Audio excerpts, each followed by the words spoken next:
श्री वृंदावन बिहारी बाके लाल की जय हो। श्री राधा रानी की जय हो। जय हो।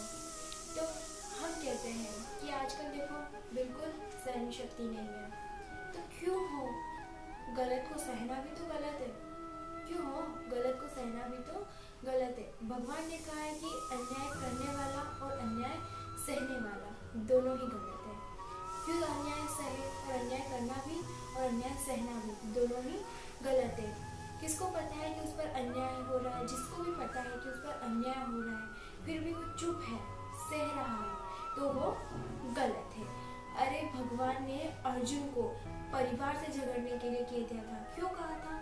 क्योंकि वो गलत थे। क्योंकि वो क्या थे? गलत थे। इससे बड़ी बात भगवान और कुछ कह सकते हैं क्या? नहीं। भगवान ने अर्जुन को परिवार से झगड़ने के लिए कहा था, अपने भाइयों से झगड़ने के लिए कहा था। क्यों कहा था? क्योंकि वो गलत थे। तो गलत के खिलाफ आवाज उठाना चाहिए, न कि हमें उसे अन्याय को सहते रहना चाहिए। तो आपको मैं एक बात बताती हूँ, जब भी आपको कोई सामने वाला कुछ कह रहा है, कुछ भी कह रहा है, आपको अच्छा नहीं लग रहा है, आपको कुछ कह रहा है वो आपको अच्छा नहीं लग रहा है, आपको मन ही मन उस बात का बुरा लग रहा है, तो आपको क्या करना चाहिए? या आपको ऐसा नहीं, आप उसको यूँ मत कहिए कि आप ये गलत कह रहे हो, या आप उससे झगड़िए मत, आप उसे कुछ मत कहिए, आप बस अपना कर्म कीजिए। आप वैसे ही कुछ भी उसे जवाब नहीं देना दी। भक्त कहता है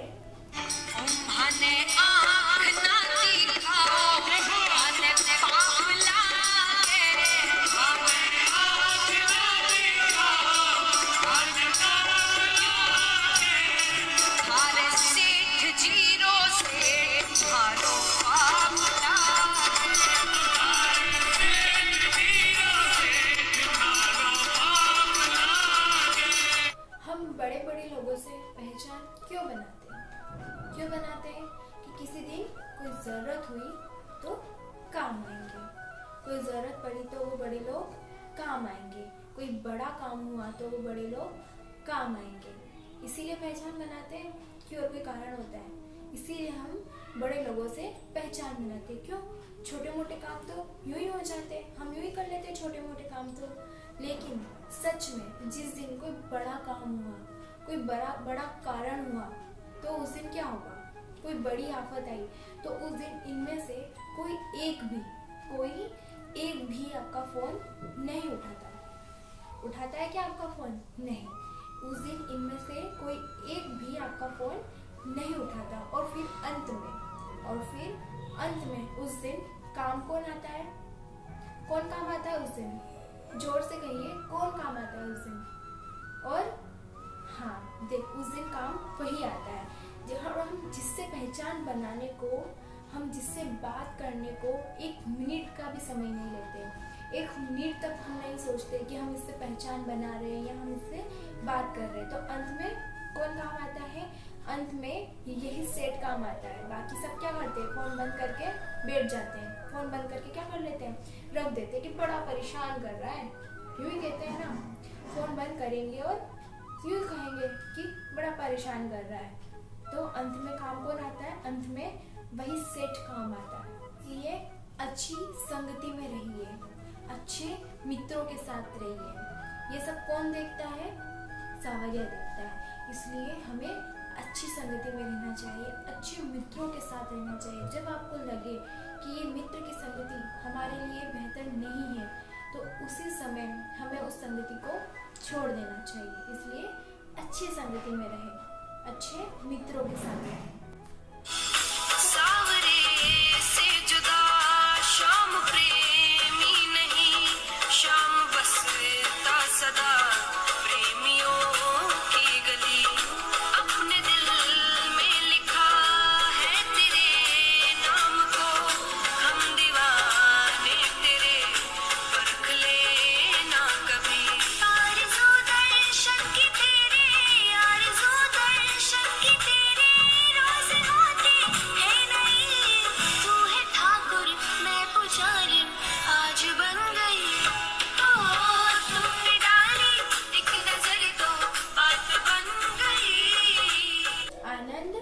क्या है आनंद? हम बाहर खोजने की कोशिश करते हैं क्या करते हैं, हम आनंद को बाहर खोजने की कोशिश करते हैं।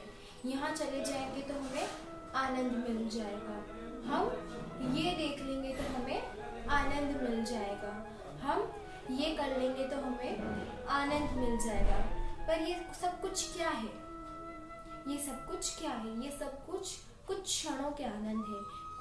हम अपनी खुशी को बाहर खोज रहे हैं। क्या कर रहे हैं, हम अपनी खुशी बाहर खोज रहे हैं, क्योंकि हमने अपना खुश होना, दुख होना, हंसना, रोना, इन सब का रिमोट कंट्रोल जैसे टीवी का रिमोट होता है ना, वैसे हमारा रिमोट कंट्रोल हमने दूसरों को दे रखा है। जैसा दूसरे चाहेंगे वैसा हम करेंगे। ऐसा ही होता है ना कि हम किसी ने कुछ कह दिया तो हम मान लेते हैं, ऐसा ही होता है। तो रिमोट कंट्रोल होता है ना टीवी का, वैसे ही जैसा चाहा वैसे कर लेते हैं। तो इसलिए आपने भी अपने जीवन का रिमोट कंट्रोल क्या कर रखा है, दूसरों को दे रखा है। जिसे वो चाहे वैसे आपको अपने साथ अपनी रिमोट कंट्रोल की तरह बना लेते। अब उसने कुछ कह दिया तो आप वो मान लेते हैं, लेकिन अपनी नहीं सोचते कि नहीं वो गलत कह रहा है या ऐसा नहीं। तो जैसे टीवी का रिमोट कंट्रोल, आपका रिमोट कंट्रोल आपने दूसरों के हाथ में दे रखा है। जैसे आपको उसने आपको अगर प्रसन्न करना है तो उसने क्या करेगा, वो थोड़ा सा तारीफ का बटन दबा देगा। क्या करेगा वो, अरे वाह आप तो बहुत सुंदर लग रहे हैं, तारीफ का बटन दबा दिया तो आप क्या होंगे, बहुत ज़्यादा खुश हो जाओगे। लेकिन जैसे ही उसने कह दिया ये क्या पहन लिया आपने, बड़े गंदे लग रहे हो, तो फिर क्या होगा, आप मन ही मन में क्या होंगे, दुखी होंगे। लेकिन आप ये नहीं सोचते कि आप इतने मेहनत से आप तैयार हुए हैं, कांच में देखा तो बड़े सुंदर लग रहे हैं, तो बड़ी खुशी हो रही है। लेकिन सामने वाले ने कुछ कह दिया तो आपको मान लेते हैं। तो अपनी ज़िंदगी का, अपने लाइफ का, अपने रिमोट कंट्रोल दूसरे के हाथ में दे रखा है। इसका मतलब हम आनंद को बाहर खोज रहे हैं, आनंद तो अपने अंदर है। क्यों ऐसा होता है कि बड़े बड़े संत, महात्मा, मुनि लोग जो पहाड़ों में रहते हैं, जंगलों में रहते हैं, उनके पास कुछ नहीं है, ना तो टीवी है, ना मोबाइल है, ना दोस्त है, ये मनोरंजन का कोई भी सामान उनके पास नहीं है।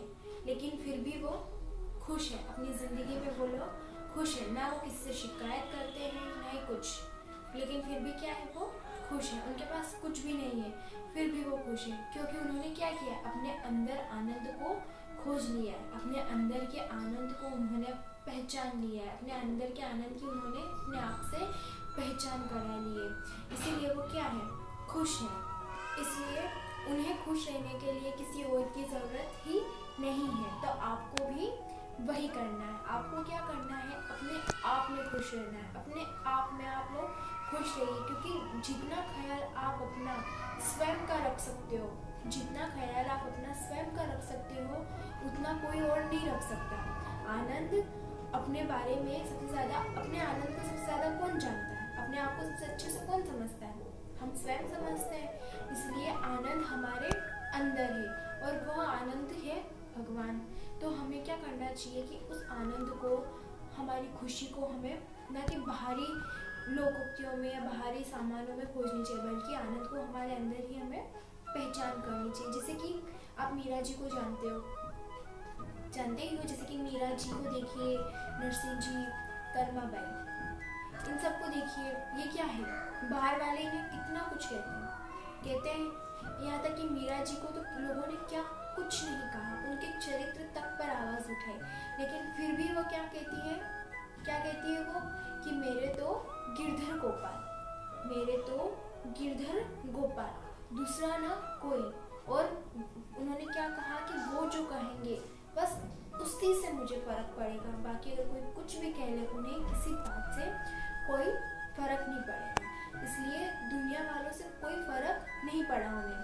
तो ऐसा ही आपको भी करना है, अपने भीतर को, आनंद को, अपने आप को पहचानना है। ना कि दूसरे लोग अगर आपको कुछ कह दे तो आपको उनसे झगड़ा करना है या लड़ाई करनी है। बस शांत रहकर वक्त को जवाब देना चाहिए, क्योंकि तब तक आप क्या करोगे, कर्म करोगे, और उस कर्म का जवाब कौन देगा, वक्त देगा। अब एक सीधा साधा उदाहरण देख लीजिए, आप सभी देखते ही होंगे, जैसे घर है, हमारे आस पड़ोस में, यहाँ तक कि हमारे घर में, जैसे पति पत्नी का अगर झगड़ा हो जाए, होता ही है, हर घर में होता है। तो पति पत्नी का अगर झगड़ा हो जाए, अगर गुस्सा किस पे निकलता है?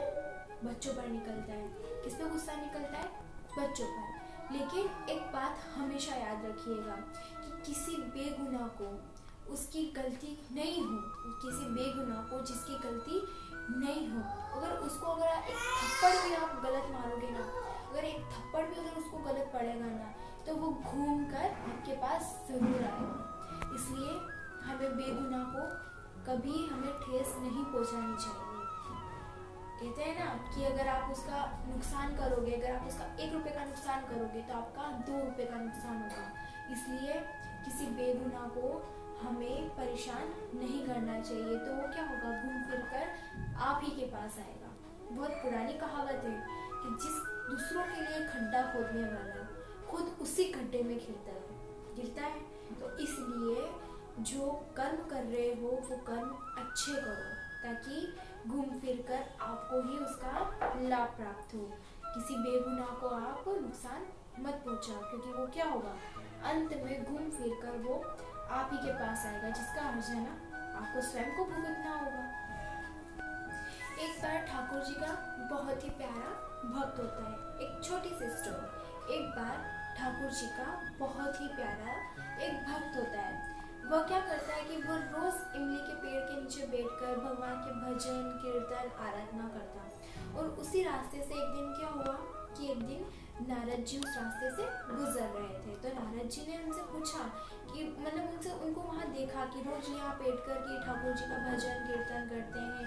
तो नारद जी ने उनसे पूछा, भक्त ने उन्होंने क्या किया, उनसे सवाल किया। तो भक्त ने कहा कि पिछले 30 सालों से मैं ऐसा ही कर रहा हूँ। नारद जी ने क्या पूछा कि आप ये क्या कर रहे हो, आप कितने सालों से कर रहे हो, कितने वर्षों से आप कर रहे हो? तो भक्त ने जवाब दिया कि मैं पिछले 30 सालों से ऐसा ही कर रहा हूँ, ठाकुर जी की आराधना कर रहा हूँ, ताकि एक दिन ठाकुर जी प्रसन्न हो जाए और वो मुझे दर्शन देने आए। तो नारद जी ने क्या कहा कि उन्होंने क्या कहा कि वो भगवान से मिलने जा रहे हैं। नारद जी ने क्या कहा कि वह भगवान से मिलने जा रहे हैं। अगर तुम कुछ संदेश देना चाहते हो तो मुझसे कह दो, मैं उनसे कह दूंगा। उन्होंने इतना कहा।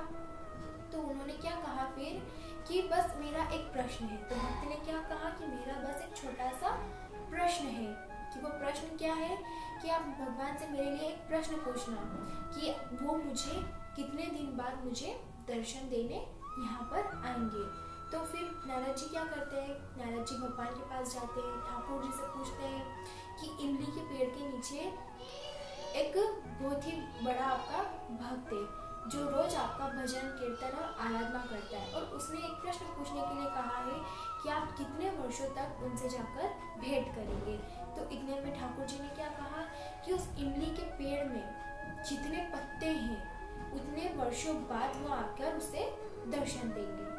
तो नारद जी इस पर क्या हो जाते हैं, नारद जी इस पर उदास हो जाते हैं और वो नीचे आ जाते हैं। और नीचे आते हैं और फिर भक्त से उनकी भेंट होती है। भक्त ने पूछा, क्या आपने मेरा प्रश्न ठाकुर जी से किया? तो नारद जी ने कहा, छोड़ो, जाने दो, किसी और दिन बात करेंगे। फिर भक्त ने कहा, अरे ऐसा कैसे छोड़ो, भगवान से मेरा प्रश्न किया आपने, तो मुझे इसका जवाब दीजिए। उन्होंने क्या कहा? तो नारद जी ने कहा कि तुम उदास हो जाओगे, जाने दो। तो इस पर से भक्त ने क्या कहा कि नहीं, आप मुझे बताइए कि मेरे भगवान ने मुझे क्या कहा। तो नारद जी कहते हैं कि भगवान ने कहा है कि इस इमली के पेड़ के में जितने पत्ते हैं मैं उतने वर्षों बाद तुमसे मिलने आऊँगा। तो भक्त वापस पूछता है, क्या भगवान ने ऐसा खुद ने कहा? तो नारद जी ने कहा कि हाँ, उन्होंने खुद ने कहा। फिर भक्त पूछता है, उन्होंने अपने मुख से कहा? तो फिर वो कहते हैं कि हाँ, उन्होंने अपने मुख से कहा। फिर पूछा कि भगवान ने सचमुच ऐसा कहा कि वो मुझसे मिलने आएंगे?